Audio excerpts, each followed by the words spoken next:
Assalamualaikum warahmatullahi wabarakatuh. Waalaikumsalam warahmatullahi wabarakatuh. Hai Sobat Kesit semua, kembali lagi nih di konten Duta Generasi Sehat Indonesia SMK Negeri 1 Kalibawang.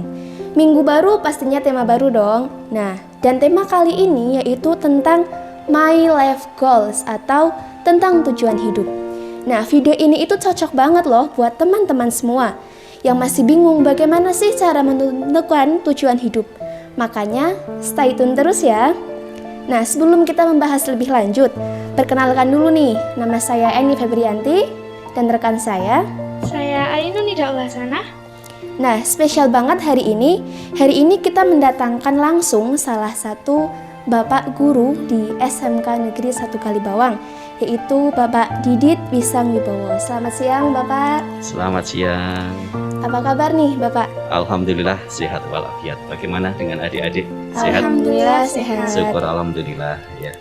Ya, berdasarkan di tema kali ini Pak, Iya. tentang tujuan hidup. Nah, kalau menurut Pak Didit sendiri, apa sih arti dari tujuan hidup itu sebenarnya? Ya, menarik sekali ya. Tapi sebenarnya Assalamualaikum warahmatullahi wabarakatuh. Waalaikumsalam warahmatullahi wabarakatuh. Baik, menarik sekali tema sore hari ini ya. Obrolan kita sore hari ini tentang tujuan hidup ternyata. Luar biasa ini adik-adik yang masih usia segini ya, usia 15-an tahun ini ya. Ya, Sudah berpikir tentang tujuan hidup ini luar biasa ini. Mudah-mudahan ditonton oleh banyak orang nanti ya. Bahwasanya karena apa? Ketika orang sejak dini sudah memikirkan tentang tujuan hidup, itu akan mentarget. Ketika mentarget itu pasti akan mempersiapkan diri. Jadi sejak dini segala tindak tanduknya, segala perilakunya, segala sikapnya akan diatur sedemikian hingga untuk mencapai tujuan hidup. Kembali tentang tujuan hidup tadi ya, bahwasanya ya tujuan hidup itu menurut saya pribadi itu adalah apa yang kita cita-citakan dan upaya kita untuk mewujudkannya. Ya, kalau saya pribadi itu untuk tujuan hidup ya saya bagi menjadi dua. Yang pertama ini terkait dengan saya sebagai makhluk Allah, hamba Allah, pasti punya tujuan yang utama, yang hakiki, yaitu tujuan akhiratnya, yaitu untuk mencapai surga, untuk mencapai jannah. Yang kedua untuk tujuan hidup di dunia ya ini bisa dikatakan jangka pendek bisa, ini tujuan di dunia, iya betul ya. Itu tujuannya hampir semua manusia sama, yaitu untuk mencapai kebahagiaan hidup seperti itu. Berbicara tentang kebahagiaan hidup ya, karena ini temanya mungkin lebih mengarah ke tujuan hidup yang di dunia ya, seperti itu. Oke. Berbicara tentang kebahagiaan, arti kebahagiaan. Baik. Bahagia itu hampir semua orang ingin bahagia hidupnya. Kalian ingin bahagia juga kan? Pastinya, Iya, Pak. betul. Oke. Tetapi makna bahagia itu nanti akan berubah seiring dengan waktu. Ya. Kenapa saya katakan seperti itu? Karena yang saya alami saja seperti itu. Saya pernah berada di usia kalian ini. Usia berapa kalian sekarang? Saya Coba. 15 tahun. 15 tahun. Nah, saya 16 Pak. 16. Nah, usia-usia segitu. Bagi kalian, bagi adik-adik ini, arti bahagia masih sederhana. Apa itu? Bahagia adalah sesuatu yang membuat kalian senang. Sesuatu yang membuat adik-adik senang. Pasti akan bahagia. Tidak? Contoh, kalian saat ini sedang melaksanakan apa? Ini di sekolah sedang penilaian akhir semester ya. Ya, Contoh mata pelajaran matematika paling sulit atau bahasa Inggris paling sulit, kalian mendapatkan nilai maksimal 100. Bahagia tidak? Bahagia. Iya, Banget. betul. Iya. Kalian dapat hadiah dari someone yang spesial gitu ya. Dapat uang saku yang berlebih dari orang tua kalian. Bahagia kan? Iya, bahagia itu artinya sederhana. Bagi usia-usia seperti adik-adik ini, yaitu sesuatu yang buat kalian senang. Tetapi arti bahagia nanti akan berubah ketika seiring waktu kalian tambah dewasa seperti itu. Ya, arti bahagia itu adalah ketika bisa menyenangkan orang-orang yang kita sayangi, orang-orang yang kita kasih. Siapa buat kalian? Ya orang tua kalian, keluarga kalian. Seperti itu. Ya, coba ya. ya ini kalau pendapat dari Pak Didi sendiri sangat-sangat sudah memotivasi bagi teman-teman semua ya Pak. Artinya di sini Iya. kebahagiaan setiap orang itu berbeda-beda, dan bagaimana cara orang untuk menentukan kebahagiaan tersebut pasti juga dengan cara mereka masing-masing. Seperti itu. Juga tujuan hidup dari bisa direncanakan sejak dini itu lebih baik ya Pak. Ya, betul. Ya, betul sekali. Bahwasanya untuk mencapai seperti yang saya katakan tadi ya, besok ketika kalian sudah di usia-usia tertentu gitu ya, kalian sudah mungkin berkeluarga ya, beranjak dewasa, arti bahagia kan sudah berubah ya. Bahagia itu ketika bisa membahagiakan orang lain, itulah bisa bermanfaat untuk orang lain ya. Nah, untuk menjadi bermanfaat itulah saya katakan di sini kalian harus menjadi orang-orang yang bisa membahagiakan. Dalam artian apa? Ya, kalian harus menjadi orang yang sukses. Oke lah, baik. Sekarang kalian disekolahkan, kalian dibiayai ya, biaya hidup kalian, biaya orang kalian sama siapa? Orang tua kan? Iya. Pasti mereka punya pengharapan terhadap kalian, ya kan? Pengharapannya apa? Ingin kalian menjadi orang yang sukses. Betul. Kebahagiaan mereka itu bukan berarti kamu harus memberikan sesuatu kepada mereka dan melihat kalian sukses bahagia. Nah, inginkan kalian sebagai anak yang berbakti pada orang tua, ingin membuat orang tua jadi bahagia kan? Nah, iya. Makanya kalian harus menjadi sukses. Bagaimana? Nah, sukses itu harus direncanakan. Saya katakan ya, hidup itu bisa saya ibaratkan seperti orang main catur. Tahu catur? Tahu. Iya, iya. Bahasa Jawa itu main sekak gitu. Ya, seorang yang profesional, seorang yang ahli dalam main catur, ya, pasti dia di dalam permainan catur itu ada apa saja? Tahu kalian? Enggak. Pokoknya ada rajanya. Ada raja, betul. Ada istilahnya ya yang biasa di sekitar kita itu ada menteri, ada raja, ada kuda, ada Iya. pion gitu. Seorang pemain catur yang handal, dia menggerakkan pion ke depan, menggerakkan kuda ke sana, itu tidak asal melangkah. Dia menggerakkan kuda ke sana itu sudah berpikir jauh-jauh. 5 langkah ke depan itu sudah berpikir, saya bergerak ke sana, biar nanti itu lawan ke sini, saya ke sana, ini saya gerakkan ke sana, dan akhirnya saya mendapatkan tujuan. Tujuan dari skak itu apa? Bisa menskakmat lawan, begitu kan? Kalau kita bermain catur asal-asalan, asal gerak, kuda yang penting jalan ke depan, pion yang penting jalan ke depan, nggak ada planning, nggak ada perencanaan, ya tiba-tiba kita skakmat, kita mati sendiri. Sama halnya dengan hidup. Hidup itu harus benar-benar direncanakan, ya, harus ditarget, kayak gitu, ya. Jadi saya sering sekali menyampaikan ke siswa-siswa dengan istilah proverb dalam bahasa Inggris ya. Itu saya sering begini, those who do not plan, plan to fail. Apa coba artinya? Iya. Those who do not plan, plan to fail. Kurang lebih itu maknanya begini. Barang siapa tidak merencanakan, sebenarnya dia sudah merencanakan kegagalan. Iya. Contoh sederhananya. Besok kalian mau tes matematika, ya kan? Tahulah matematika itu sulit. Terus kalian, wah, kalau memang mau dapat nilai bagus ya bagus, saya nggak usah belajar. Dengan kamu tidak belajar, ya, kamu sudah merencanakan untuk gagal seperti itu. Ya tidak? Itu makna dari those who do not plan, plan to fail. Maka rencanakanlah, ya, segala sesuatu harus direncanakan. Ya, kita tahu dalam hidup itu mesti ada sebab dan akibat, gitu kan? Iya. Iya. Kalau Bapak sendiri itu pernah nggak sih merasa tidak mempunyai pendirian, semacam tujuan hidupnya itu berubah-ubah? Kalau Bapak sendiri itu pernah nggak ngerasa kayak gitu? Nah, berubah-ubah terkait dengan tujuan hidup yang berubah-ubah ya. Ya sebenarnya kalau saya pribadi ya pernah mengalami berubah terhadap cita-cita, pasti hampir semua orang mengalami. Tetapi bukan berarti belum diupayakan sudah berubah-ubah, itu tidak. Dalam artian begini, manusia itu kan merencanakan, Tuhan yang akan menentukan.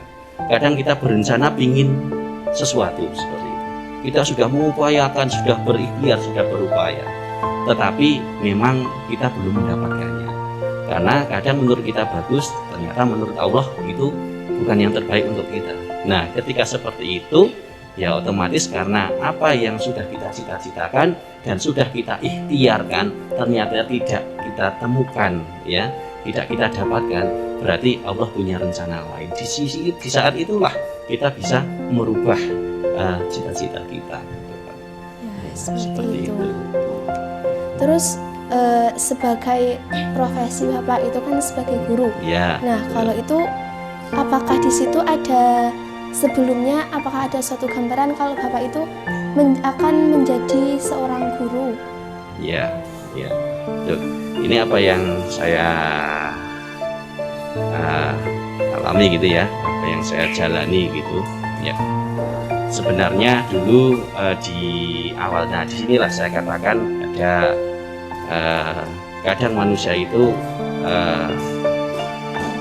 istilahnya dalam menentukan tujuan hidup, cita-cita itu kadang bisa mengalami perubahan. Siapapun pasti bisa mengalami, termasuk saya. Mungkin di awal dulu, ya, di awal dulu saya belum bercita-cita untuk menjadi guru, ya, belum bercita-cita untuk menjadi guru, ya, karena dulu malah saya cita-citanya ingin menjadi pegawai yang ada di kantor atau wirausaha seperti itu, gitu. Ya, tetapi seiring sejalan ketika saya masuk di dunia perkuliahan, sebelum saya masuk dunia perkuliahan ya, saya melihat profesi guru itu ternyata luar biasa mulianya seperti itu ya. Di samping itu menurut saya kok guru itu memang pekerjaan yang menyenangkan seperti itu. Di saat itulah ada motivasi, saya mendapatkan motivasi, ya, dan saya menemukan kesempatan di situ. Maka dari itu saya berupaya untuk melanjutkan. Saat itu saya punya keinginan setelah berubah itu, setelah saya punya motivasi ingin jadi guru, ya, karena yang motivasi saya itu dulu kebetulan guru bahasa Inggris. Nah, maka dari itu saya punya cita-cita ingin jadi guru bahasa Inggris. Maka dari itu saya masuk di kuliah jurusan bahasa Inggris dan ya alhamdulillah ya sekarang saya bisa menjadi guru. Tapi sebelumnya dari kecil saya pernah juga punya cita-cita yaitu tadi ingin menjadi wirausahaan atau pegawai kantoran, itu malah seperti itu. Pasti enggak nentu ya Pak. Iya, pasti setiap itu. SD cita-citanya ini, terus SMP ini, nah, seperti itu. Yang penting prinsipnya begini, ketika punya cita-cita apapun ya harus ada ikhtiar, harus diiringi dengan usaha. Ada usaha, yang kuat, ada doa. iya seperti itu. Ya. Karena dibalik ikhtiar itulah yang memang kita tahu manusia itu hanya bisa berikhtiar, yang menentukan adalah Allah seperti itu. Tetapi di balik ikhtiar itulah itu nanti akan ada nilai ibadah. Dinilai ibadah. Ikhtiar itu bagian dari ibadah dan itu adalah bisa menjadi pahala buat kita sebagai pengantar kita untuk menuju tujuan yang tadi yaitu untuk mencapai ke surga. Surga tujuan akhirat. Iya seperti itu. Nah, oke. Sudah sangat-sangat detail sekali dari Bapak. Nah, ini kesimpulannya Bapak, apakah ada mungkin motivasi atau kata-kata untuk teman-teman yang sedang nonton di rumah? Mungkin ada sedikit kata-kata dari Bapak yang ingin disampaikan. Baik, terima kasih untuk adik-adik ya, gesit dan semuanya saja. Ini kalian kan masih di usia sekolah, masih di usia 15-16 tahun gitu ya. Mari, seperti yang saya katakan tadi, bahwa segala sesuatu itu harus direncanakan. Maka mari rencanakan sejak sekarang. Tentukan target tujuan kalian apa. Ya, kalau sudah mempunyai tujuan, mari berupaya, berikhtiar untuk mewujudkannya. Ya, dengan demikian seperti yang saya katakan tadi, seperti main catur tadi. Jadi harus punya target. Besok saya ketika sudah lulus SMK, saya sudah bisa ngapa? Di usia segini saya bisa ngapa? Saya akan berkeluarga di usia segini. Kalau sudah berkelas, saya bisa membahagiakan keluarga saya bisa hidup mandiri, saya bisa mendapatkan ini, bisa, itu harus direncanakan, harus di-planning. Sehingga kalau kita sudah punya cita-cita, punya target, sehingga kita dalam bertindak itu akan penuh dengan kehati-hatian, ya. Karena dalam hidup itu kan pasti ada sebab dan ada akibat, pasti kayak gitu, ya. Jadi ketika saya tahu seperti itu, mari kita buatkan melakukan suatu sebab yang positif, sehingga dampaknya adalah nanti positif juga, ya. Jangan sebaliknya. Contoh sederhana yang sering dialami siswa, gitu kan. Sebab akibat ini contohnya. Sebabnya apa? Sering main game HP sampai larut malam. Akhirnya dampaknya apa? Tidurnya kemalaman. Kalau tidur kemalaman, dampaknya lagi apa? Bangunnya kesian. Kalau bangunnya kesian, dampaknya lagi apa? Sampai sekolah apa? Datang terlambat. Seperti itu. Sebab ada akibat. Maka mari kita buat sebab yang baik sehingga dampaknya baik. Ketika kita sudah seperti itu, maka hidup kita akan terarah. Ya, kita tahu, oh kalau kayak gini, ini tidak baik karena saya nanti akan seperti itu. Maka saya akan lakukan ini, biar besok saya bisa gini, biar besok saya bisa begitu. Gitu. Dalam hidup itu harus gitu. Ya, ingat bahwa ada orang yang berharap terhadap kalian. Kalian ada yang membiayai hidup kalian, ada yang menyukawakan kalian. Siapapun itu, entah orang tua kalian, keluarga kalian, kakek nenek kalian, saudara kalian, siapapun itu. Ya. Ayo, mereka sekarang sudah membiayai hidup kamu. Besok harus kalian ganti, buat mereka bahagia. Bagaimana cara membuat mereka bahagia? Jadikan diri kalian sukses. Mereka akan sangat bahagia, menangis bahagia ketika besok kamu lulus dari SMK, atau nanti setelah kalian dari SMK mau melanjutkan, kalian jadi orang sukses. Itu kebahagiaan yang luar biasa, ya. Maka mari, untuk mencapai kesuksesan itu harus direncanakan sejak sekarang. Maka dari itu, dalam setiap perilaku kalian mulai dari sekarang ini, ayo direncanakan, di planning, ya. Jangan sampai kalian berbuat sesuatu yang tidak baik sehingga nanti akan merugikan masa depan kalian, ya. Mari kita kuatkan, ya, mental kita, ya, untuk selalu berbuat baik, bermanfaat bagi orang, ya. Kita capai target, ya, kita tunjuk target ke depan, kita berikhtiar untuk mendapatkannya dengan selalu berperilaku yang baik. Bagaimana untuk mendapatkannya? Karena saya katakan tadi, salah satunya itu ada sebab dan akibat. Mari kita sebutkan sesuatu yang baik sehingga hasilnya adalah baik. Seperti mungkin itu, ya. Kata-kata yang sangat memotivasi bagi kita semua, ya. Banyak sekali ya tadi yang sudah disampaikan dari Pak Didit sendiri. Intinya di sini sangat penting sekali bagi kita semua untuk mempunyai tujuan hidup. Dan di situ sangat penting untuk kita merencanakannya sejak lebih baik sejak dini, ya.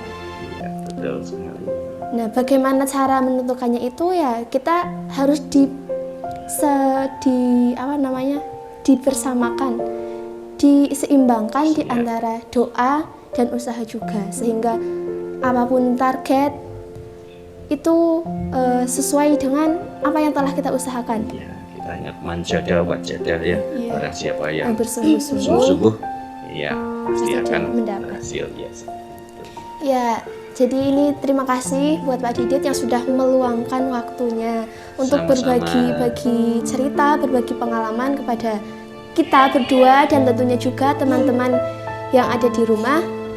Sangat memotivasi buat kita agar mempunyai tujuan hidup. Pastinya agar kita mempunyai tujuan, apa sih sebenarnya hidup kita di dunia ini selain kita mempunyai tujuan hidup sebagai makhluk sosial. Tidak lupa juga kita itu sebenarnya adalah makhluk Allah Subhanahu wa Ta'ala, dan bagaimana cara kita menentukan mencapai tujuan hidup kita tersebut. Terima kasih waktunya Bapak. Sama-sama.